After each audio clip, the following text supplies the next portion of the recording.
Já tem dias, na verdade, desde que nós chegamos aqui, que o Senhor ele me incomoda com algumas situações em relação ao nosso posicionamento como cristãos.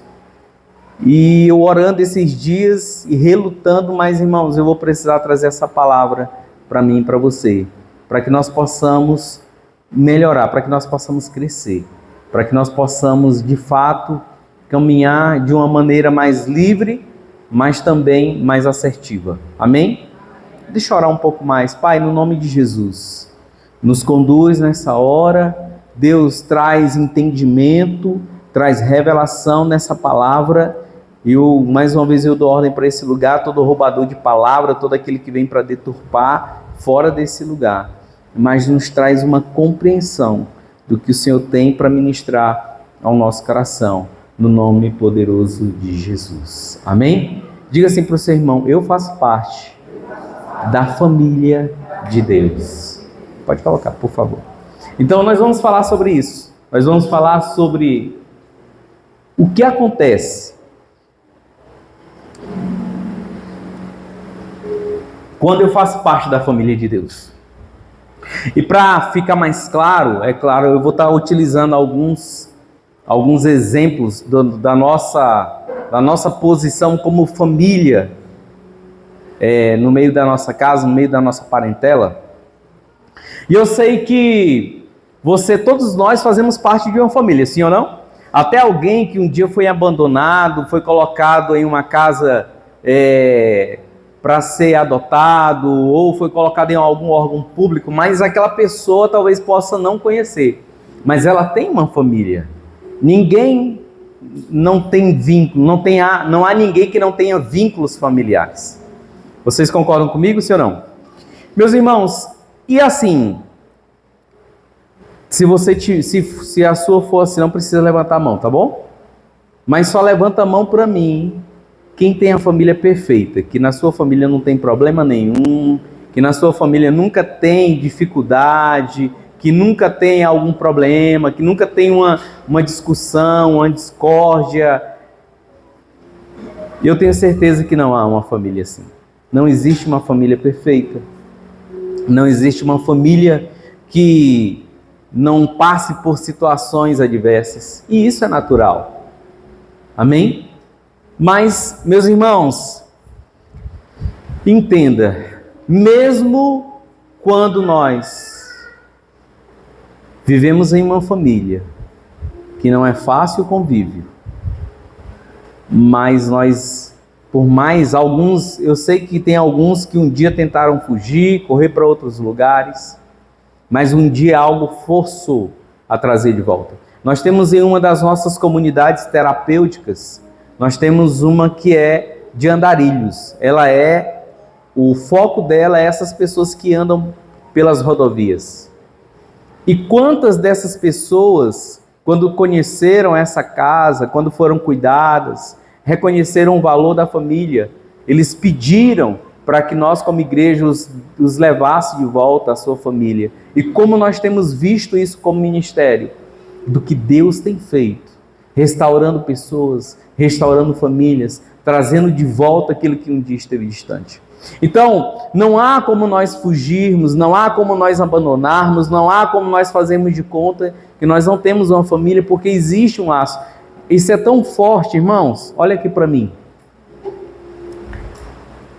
Por mais que alguém ele não tenha um convívio diário ou um convívio próximo com seu pai, com seu avô, com seu bisavô, mas pessoas assim, que não têm esse convívio, mas eles carregam marcas como maneiras de agir, maneira de pensar, algumas coisas que são peculiares aos seus pais, aos seus avós, bisavós. E por mais que alguém tente fugir disso, irmãos, não dá. Quantas coisas eu olho para mim e eu digo, meu Deus, eu convivi com o meu pai assim diariamente até os 18, depois disso eu via ele esporadicamente, mas quantas coisas eu olho para mim e eu digo, meu Deus, isso aqui é uma atitude do meu pai, isso aqui é uma maneira de pensar dele. E tem algumas coisas que eu não quero para mim. Por quê? Porque eu sei aonde vai dar. E como eu tento lutar contra isso. Quantos estão me entendendo? Amém. Então, amados, não tem jeito. Nós, de fato, nós fazemos parte de uma família. E assim também fazemos parte de uma família de Deus. E como família de Deus, nós vamos também ter como família de Deus problemas, adversidades, situações. E por mais que nós possamos tentar fugir, mas não tem como. Por quê? Porque talvez você está hoje aqui nessa igreja e talvez você veja algumas situações adversas e você diga, não, eu vou sair daqui, eu vou para outra igreja. Mas lá também você vai encontrar alguma situação conflituosa. Então, amados, não dá para ficar tentando mudar de família. Assim como nós continuamos permanecendo, mesmo às vezes sem gostar, mesmo às vezes sem concordar, mesmo às vezes nós não abandonamos, nós não largamos a nossa família. Nós também precisamos entender que precisamos nos manter firmes como família de Deus. Então entenda, é possível que você esteja nesse lugar e às vezes desejoso de encontrar alguém ou de não encontrar pessoas, que você olhe e faça algo que não lhe agrade. Talvez de tempo em tempo alguém lhe fala uma coisa, faz uma coisa que lhe desagrada. Mas queridos, deixa eu dizer algo para você. A igreja, ela tem um papel. E um dos papéis que nós temos como igreja do Senhor é receber pessoas que estão enfermas, que estão doentes, que estão precisando ser curadas, ser saradas. Mas também como igreja, nós não somos apenas um hospital que sara e após essa pessoa estar sarada, ela abandona. Por quê? Nós precisamos como igreja sermos sarados, mas também permanecermos aqui para podermos sermos usados por Deus para sarar outras pessoas. Amém?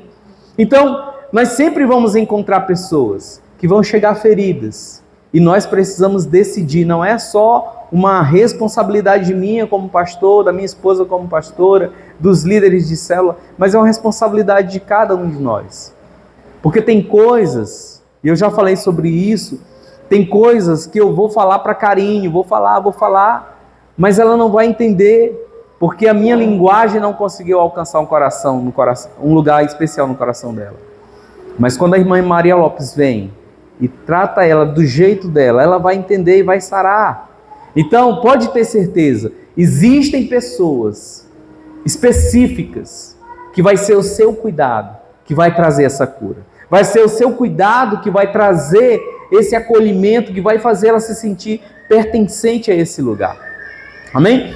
Mas também nós precisamos entender que além de um hospital, nós também ocupamos essa posição como família.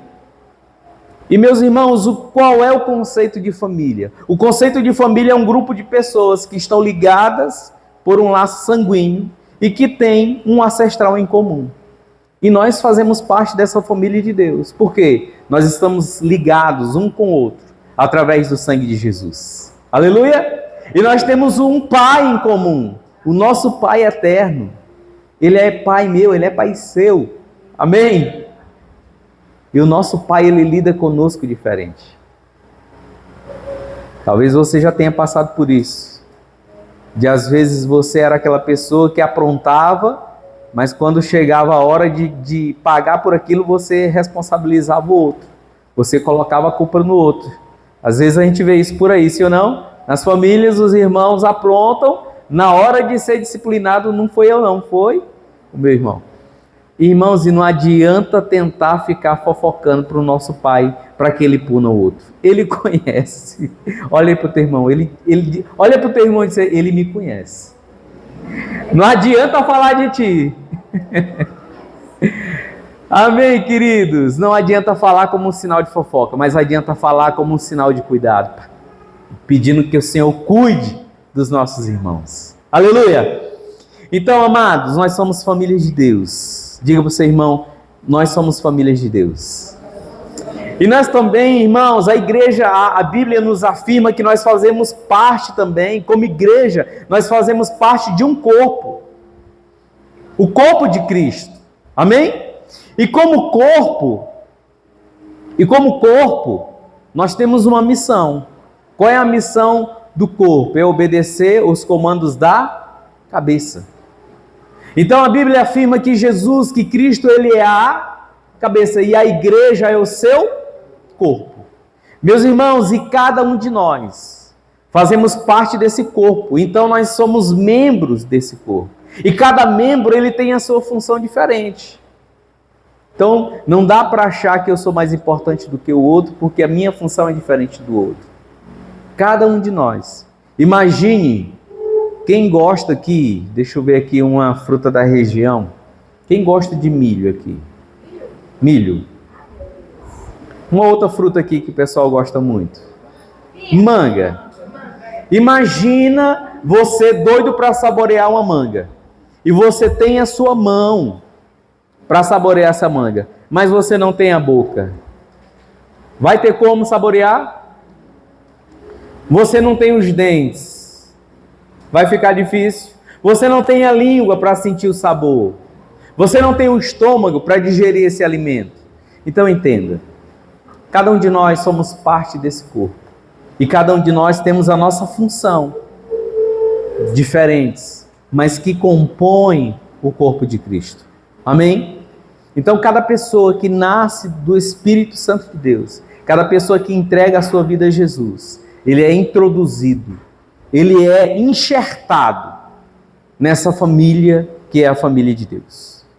Então, a primeira coisa que eu quero que você entenda, diga comigo, não há como ser igreja sozinho.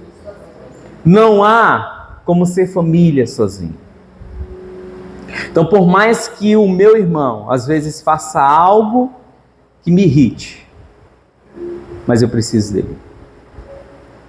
Ele é tão necessário quanto eu. O Senhor ama ele tanto quanto eu. Olha aqui para mim. Você é amado pelo Senhor. Você é importante para ele. A sua importância é tal qual a minha.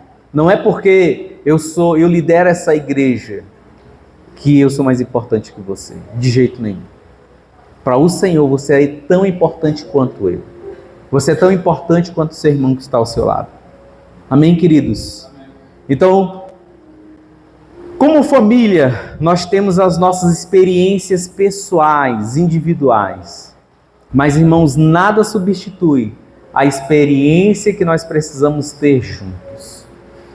Eu sei que tem pessoas aqui que são dedicadas no seu tempo, no seu a sós com Deus, na sua intimidade com o Senhor, no seu tempo de oração, como diz a palavra, entra no teu quarto, fecha a porta, que o teu Pai que te ouve em secreto te responderá. Mas, meu irmão, nada disso substitui esse tempo em que nós temos juntos. Nada disso substitui esse momento em que nós precisamos estar juntos, como igreja nos cultos, como igreja nas células, como igreja no dia a dia, olhando um para o outro, tendo esse tempo de convívio um com o outro. Então, eu gostaria que você de uma vez por todas, tirasse esse engano do teu coração, de que você não é importante nesse lugar, de que você é capaz de ser igreja sozinho, de que você é capaz de ser família sozinho, de que você é capaz de ser um corpo sozinho. Irmãos, se nós somos membros de um corpo, quando um membro, ele não está só um membro, ele só tem vida se ele estiver conectado em um corpo, sim ou não? Quando alguém tem um dedo cortado, um dedo decepado, aquele dedo que é decepado, ele continua vivo? Não. Aquele dedo que é decepado, ele automaticamente vai perder a vida. Ele vai começar a entrar em um estado de putrefação. E algumas pessoas não entenderam isso. Elas acham que estar desconectadas do restante do corpo. Elas continuam sendo membro e não são. Um membro, ele precisa estar conectado no corpo, e diga comigo, e funcionando. Porque imagine, alguém que ele tem todos os dedos da mão, mas o polegar dele não tem movimento. O polegar dele está ressequido, ele não tem movimento nenhum. Será que vai comprometer a movimentação da mão, sim ou não? Claro que vai. Então olha para o teu irmão e diz assim para ele: eu sou parte do corpo. E por isso, eu preciso estar conectado e funcionando. Não vou dizer para você olhar para o teu irmão e perguntar se ele está funcionando.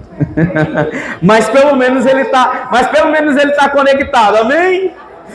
Se não estiver funcionando, vai começar a funcionar a partir de hoje, no nome de Jesus. Glória a Deus! Sabe, irmãos, nós fazemos parte dessa família de Deus. E às vezes, nós arrumamos muitas desculpas para não fazer parte. Às vezes, nós até arrumamos algumas justificativas plausíveis para não fazer parte. Quantas pessoas estão fora das igrejas, dizendo que um dia foram feridas, um dia foram maltratadas, um dia não foram cuidadas, um dia foram até mesmo, como é que eu posso dizer? Algumas pessoas tornaram algo público, foram envergonhadas. Mas deixa eu dizer algo para você. Ontem eu ouvi um pastor e ele falou de algo que me chamou a atenção. E eu digo, eu vou levar isso aqui para essa palavra. Coloca para mim. Essas daqui, quem toma banho aqui? Irmã Ivanilda? Não vi sua mão levantada não. Vou perguntar de novo, ela não ouviu. Quem toma banho aqui? Quem deu trabalho? Não precisa levantar a mão. Mas tem menino que dá trabalho para tomar banho, sim ou não? Quando ele começou a falar algumas coisas aqui, eu digo, meu Deus, algumas coisas dessa daqui, eu acho que eu fiz parte delas. Mas eu coloquei aqui 10 razões porque eu nunca tomo banho. Presta atenção. Eu nunca tomo banho porque quando eu era criança eu fui forçado a tomar banho. Minha mãe forçava a tomar banho. Aí depois que eu cresci, eu decidi nunca mais tomar banho. Tem alguém assim aqui?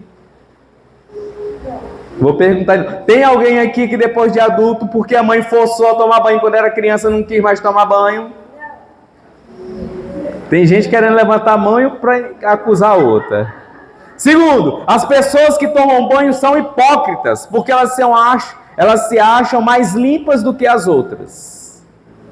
Já pensou? Alguém olhando para o outro e dizendo assim: eu não gosto da pastora Cleide, porque ela toma banho, ela se acha mais limpa do que eu. Por isso eu não vou tomar banho, porque eu não quero me tornar hipócrita. Já pensou? Essa é justificativa? Eu acredito que você esteja entendendo que eu não estou falando exatamente de tomar banho. Eu estou falando de justificativas que às vezes nós usamos para não fazer parte de uma família. Terceiro, tem muitos tipos de sabonete. Não dá para saber qual que é o sabonete certo. Já pensou? Alguém que toma banho e diz, eu não tomo banho por quê? Não, tem muito sabonete, eu não sei qual é que vai dar com a minha pele. Tem gente dando essa justificativa. Eu costumava tomar banho, mas ficou uma coisa chata, todo dia o mesmo banho, o mesmo sabonete, o mesmo banheiro, o mesmo chuveiro. Já pensou nessa justificativa? Nenhum dos meus amigos tomam banho, então eu também não tomo banho. Tem gente que dá essa justificativa. Próximo. Eu tomo banho apenas no Natal ou na Páscoa, ou então em algumas ocasiões especiais. Tem gente usando essa justificativa. Vou começar a tomar banho quando eu ficar mais velho. Já ouviu esse tipo de justificativa? Não, quando eu crescer eu tomo banho. Estou muito novo para tomar banho. Vai estragar a minha pele. Eu não tenho tempo para tomar banho. Já ouviu essa justificativa de gente que não tem tempo para tomar banho? Tem tempo para tudo, mas não tem tempo para tomar banho. Nono, o banheiro é muito frio. Não, eu não gosto de tomar banho, não. Ir para o banheiro é muito frio, é muito sem graça, é muito monótono. Tem gente dando essa justificativa. E para finalizar, eu não tomo banho porque, para mim tomar banho, eu tenho que comprar sabonete. E os fabricantes de sabonete só estão atrás do meu dinheiro. Irmãos, essa é só uma maneira que eu tentei para chamar a sua atenção. Porque de fato, nós às vezes achamos que estamos cheios da razão, mas a nossa justificativa é tão tola quanto essas coisas. E parecem ser plausíveis, parecem ser justas, mas de fato não são. Então, eu falei sobre 10 razões pelas quais às vezes nós dizemos pelo porquê nós não vamos a uma igreja. Por que nós não fazemos parte de uma igreja? Por que nós não fazemos parte de uma família? Mas eu quero te falar de uma maneira bem rápida, de algumas orientações, de algumas palavras para que te traga clareza do porquê que é importante você fazer parte de uma igreja. Por que é importante você estar conectado ao corpo de Cristo. Você está conectado a essa família que você faz parte. Lembrando mais uma vez que eu não estou falando de uma família perfeita. Afinal de contas, fazer parte de uma família não significa perfeição, mas significa aperfeiçoamento. A cada dia que nós convivemos uns com os outros, nós vamos nos aperfeiçoando, porque o Senhor vai usando um para modelar o outro. Eu sempre digo, irmãos, que com qualquer pessoa, olha aqui para mim, com qualquer pessoa que você se encontra no seu dia a dia, você sempre vai aprender de duas maneiras. Ou você vai aprender a como ser, ou você vai aprender a como não ser. Tem atitudes na vida de algumas pessoas que você vai olhar e vai dizer, opa, isso aí eu não quero para a minha vida. Então você já aprendeu a como não ser. Mas tem coisas que você vai olhar e você vai dizer, opa, Senhor, eu quero isso para a minha vida. Faz assim também na minha vida. Amém? Então eu quero falar sobre alguns motivos do porquê você precisa fazer parte dessa família no nome de Jesus. Primeiro, porque estarmos reunidos é uma orientação bíblica. Essa ideia de ser igreja sozinho, essa ideia de ser família sozinho é o engodo de Satanás e tem roubado muita gente. Tem tirado muitas pessoas do lugar, da posição em que elas deveriam estar. Então olha o que diz Hebreus 10, 25. Não deixemos de reunir-nos como igreja, segundo o costume de alguns, mas encorajemo-nos uns aos outros, ainda mais quando vocês veem que se aproxima o dia. Que dia? Da volta do nosso Senhor Jesus. Então, irmãos, entenda.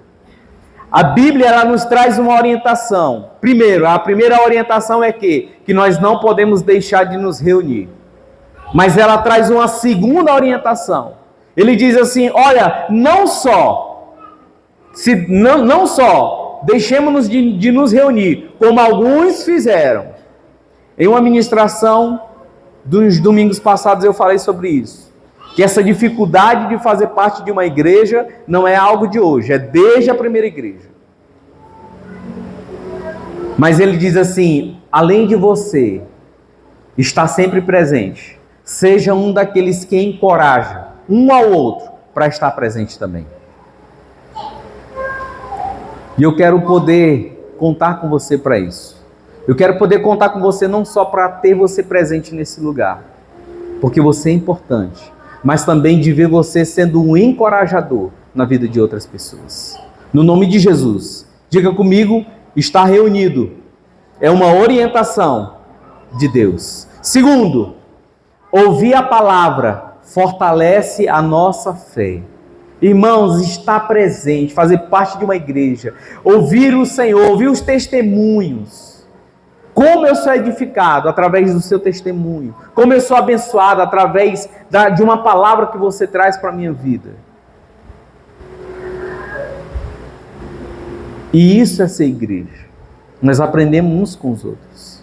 Romanos 10, 17 diz, consequentemente, a fé vem por ouvir a palavra, ouvir a mensagem. E a mensagem é ouvida mediante a palavra de Cristo. Então, meus irmãos, quando nós ouvimos a palavra, quando nós estamos presentes, quando nós nos... Irmãos, eu tenho certeza, quem trabalhou aqui até sexta-feira, quem trabalhou até sábado, eu sei que você está cansado, Eu sei que você queria estar mesmo era dormindo. Tem gente que se deixar cochila, por quê? Por causa do cansaço, eu sei. Mas meus irmãos, eu sei que você fez um esforço de vir para esse lugar. Eu sei, e o Senhor olha para isso. Ele retribui você. Ele vê o seu cansaço, mas Ele vê a determinação no seu coração para você estar aqui. Por quê? Porque você sabe dessa importância. Amém? Então diga comigo, ouvir a palavra fortalece a nossa fé. Amém? Terceiro, irmãos, nós não fomos criados para seguir Jesus sozinhos.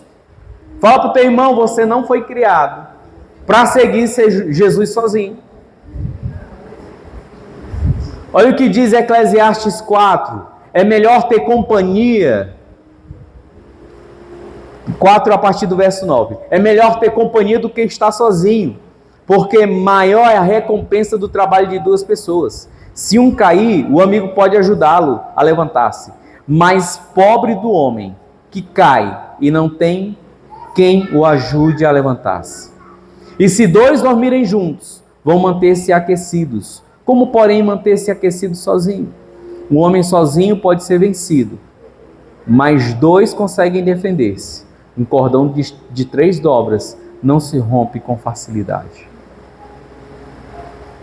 Diga comigo, eu sozinho posso ser vencido, mas com você nós podemos nos defender. Eu preciso de você, irmão. Você precisa do outro. Não deixe nada, que nenhuma tristeza, que nenhum engano, nenhum engodo de Satanás roube da sua vida essa decisão de seguir Jesus com o seu irmão. Amém? Próximo. Quando estamos juntos, nós formamos o corpo de Cristo. Olha o que diz 1 Coríntios 12, 27. Quando um membro sofre, todos os outros sofrem com ele. Quando um membro é honrado, todos os outros se alegram com ele.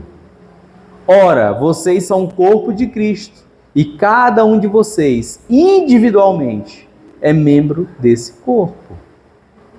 Amém? Irmãos, a alegria do nosso irmão, a conquista do nosso irmão precisa ser a nossa conquista. Precisa ser a nossa alegria. Mas a dor do outro, o sofrimento do outro, a necessidade do outro precisa também ser a nossa. Precisa ser a minha, precisa ser a sua. Desde que eu cheguei nesse lugar, eu tenho comprado eu tenho feito parte, eu tenho comprado no sentido de fazer parte. Desde que, quando eu conheci o projeto da Irmã Neide, de estar trabalhando através de atos de justiça, do alimento, irmãos, você sabe o quanto todos os domingos nós falamos sobre isso. Por quê? Porque é responsabilidade minha, como seu irmão, como parte da sua família, olhar para a sua necessidade. Quando eu olhei para o ministério de evangelismo do irmão Ailton, estou junto, por quê? Porque eu sei que eu preciso. Então, irmãos, pode ter certeza que quando você vence, eu também venço. Mas quando você precisa de ajuda, eu estou pronto para lhe ajudar. Amém? Precisa ser assim. Próximo. Quando buscamos estar juntos, nos protegemos do afastamento espiritual. Quando nós nos esforçamos, irmãos, para estar juntos, por mais que não esteja fácil, por mais que eu precise perdoar, liberar perdão sobre a vida do meu irmão, olha aqui para mim, mas eu estou colocando uma barreira para me proteger desse afastamento espiritual. E outra coisa, irmãos, eu preciso entender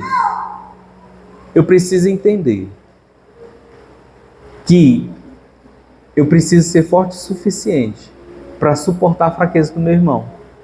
Mas se eu não for só forte o suficiente para suportar a fraqueza dele, ele precisa ser forte o suficiente para suportar a minha.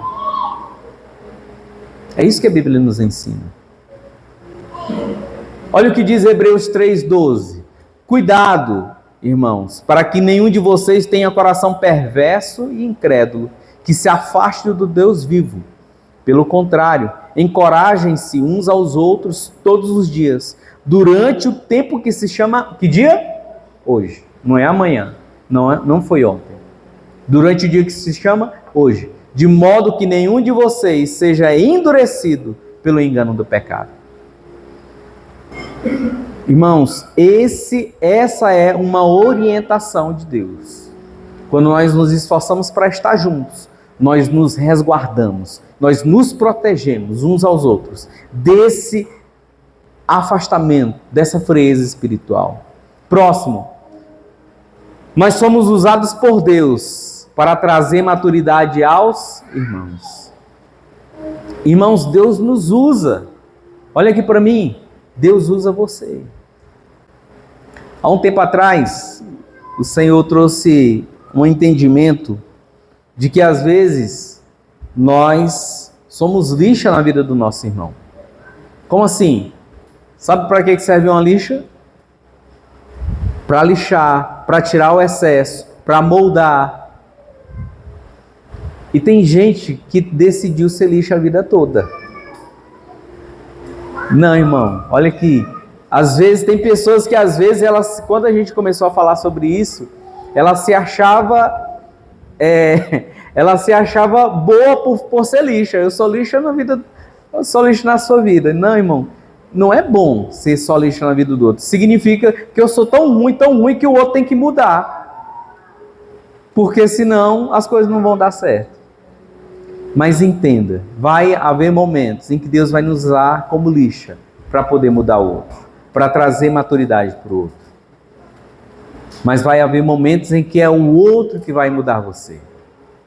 Olha o que diz Efésios 4:11. E ele designou alguns para apóstolos, outros para profetas, outros para evangelistas e outros para pastores e mestres, com o fim de preparar os santos para a obra do ministério, para que o corpo de Cristo seja edificado, até que todos alcancemos a unidade da fé e do conhecimento do Filho de Deus, e cheguemos à maturidade, atingindo a medida da plenitude de Cristo. Irmãos, pode ter certeza, olha aqui para mim, você foi chamado por Deus, formado por Deus, ou para apóstolo, ou para profeta, ou para evangelista, ou para pastor, ou para mestre.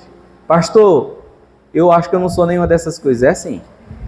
Talvez você esteja fugindo, não querendo aceitar, mas Deus lhe formou, lhe fez para algo. E você precisa se posicionar, para que Deus cumpra em você esse propósito para o qual Ele lhe fez. Amém? Posso ouvir o seu amém? No nome de Jesus. Levante sua mão e diga: Senhor, eu quero cumprir esse propósito. Não tenha medo não, irmão. Porque quem lhe chamou não fui eu. Quem lhe chamou foi Ele. E Ele capacita. É Ele quem capacita. Amém? Não tenha medo não. Próximo, quando buscamos estar juntos, somos encorajados e encorajamos a outros. Quando nós buscamos estar juntos, nós somos encorajados e ao mesmo tempo nós somos encorajadores.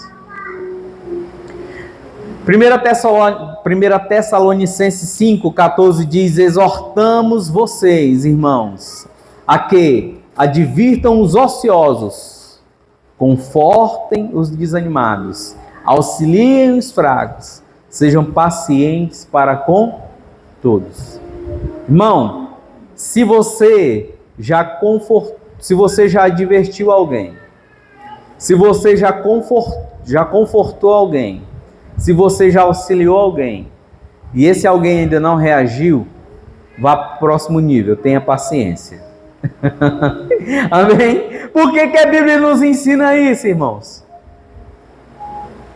Porque vai ter momentos em que nós vamos precisar ter paciência e confiar. Se já advertimos, se já confortamos, se já auxiliamos, mas a pessoa ainda não se posicionou, aí a gente não desiste. A gente continua olhando e buscando no Senhor paciência. Amém? Mas é certo que o Senhor nos chamou para sermos encorajados e também encorajarmos a outro. Próximo, quando estamos juntos, somos corrigidos e guiados na verdade.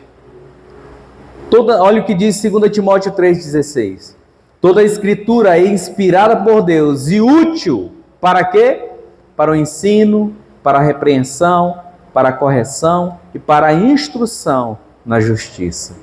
Irmãos, pode ter certeza, a todo momento em que nós estivermos juntos, nós seremos, às vezes, alguém pode trazer uma palavra dura para o nosso coração, mas pode ter certeza que essa palavra ela vem não para nos matar, mas para gerar vida e para nos conduzir, nos guiar para a verdade que vem do Senhor.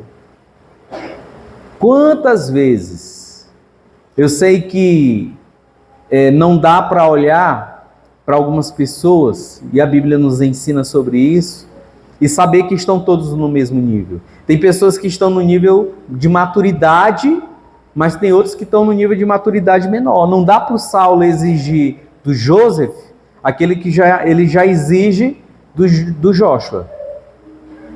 A mochila que o Joshua carrega não dá para ser o mesmo peso que o Joseph carrega.